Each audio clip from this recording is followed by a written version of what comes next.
The point guard D'Angelo Russell gives realistic take on uncertain future in Los Angeles Lakers. The point guard has made it clear that LA is where he wants to stay. But having played for 5 teams in 8 seasons, he is realistic about his expectations. Each time Russell takes the court, it seems he is sending a message to the Lakers front office. That being he wants a long-term roster spot. I would love to stay here. But I would have loved to be in Minnesota too, Russell told The Athletic, so wherever my feet are, that's where I'm gonna be.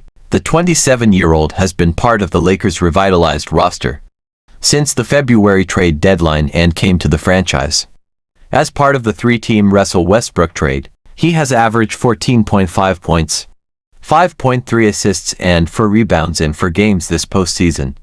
Russell was traded to Minnesota in February 2020 but admitted he felt underutilized there. I felt like I was held back there, honestly, Russell said.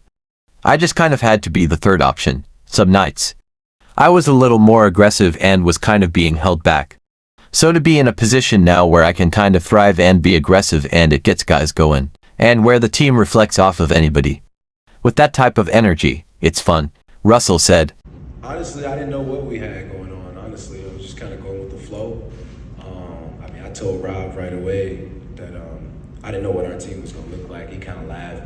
And then we continued to make a few trading pieces, and I was just like, okay, our team's kind of filling out. You know, we got some bodies here that gets us over the hump.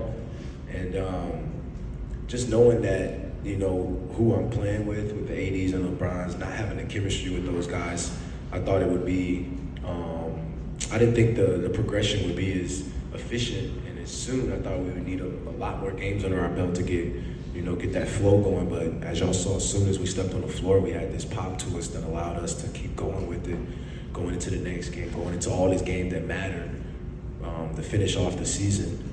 We had injuries, we had all, but everybody had the mentality to kind of step up and fulfill that. And it allowed us to kind of go right into the playoffs with this momentum to where we feel like we can beat anybody, we can guard anybody.